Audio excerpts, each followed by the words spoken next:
de l'Iran contre l'entité. Un missile iranien a ciblé l'aéroport Ben Gourion de Tel Aviv. Et dans ce même aéroport, il y a à peine quelques heures, des dizaines d'avions cargo militaires américains lourdement chargés en munitions ont atterri les uns après les autres. L'arsenal américain s'est déversé en urgence au profit de l'entité et il faut reconnaître que c'est une preuve que l'entité seule ne peut pas. Simultanément, la base aérienne stratégique de Nevatim dans le sud du pays, centre névralgique des bombardements contre Gaza, a été visée. La raffinerie de Haïfa, déjà visée 2 fois, aurait de nouveau été bombardée ce soir, tout comme la ville. En représailles, Israël a attaqué 2 réservoirs pétroliers sur le territoire iranien.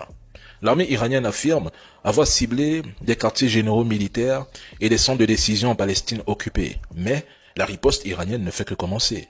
Téhéran affirme que les missiles actuellement utilisés contre l'entité n'ont jamais été employés en situation de conflit. Et ce n'est pas tout. Les missiles les plus avancés, Fatah 2, Sajil et autres, sont toujours en réserve et surtout prêts à être lancés. Je pense que le point de non-retour est proche. En Iran, des unités paramilitaires ont été déployées à tous les checkpoints des grandes villes, les bunkers civils ont été ouverts, et le pays pourrait se préparer à une guerre totale contre l'entité. Trump a joué double jeu avec les Iraniens. Et aujourd'hui, il ne peut pas menacer de s'impliquer il y a 6 heures, puis venir quelques heures plus tard dire qu'il est au téléphone avec Téhéran pour trouver une solution. C'est quoi le message au final? Des missiles pour cibler les bases américaines si les États-Unis entrent en guerre. Ce n'est pas un bluff, c'est une réponse directe à la montée en puissance militaire américaine dans la région. Des F-22, des F-35, des ravitailleurs, tout un arsenal aérien américain traverse actuellement l'Europe pour rejoindre le Moyen-Orient. Les navires de guerre font route vers les côtes iraniennes. Même les bombardiers stratégiques B-52 sont désormais positionnés à Diego Garcia. Quelle honte! Les sources militaires iraniennes affirment que leurs missiles peuvent atteindre toutes ces zones.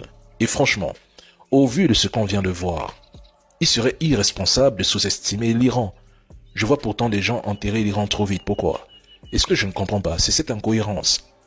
Certains se disent anti-Occident, anti-impérialisme, anti-néocolonialisme. Mais dès qu'un pays comme l'Iran résiste à l'axe US-entité, il change de camp. L'Iran vient d'annoncer que l'entité n'oubliera jamais les missiles qui s'apprêtent à lancer.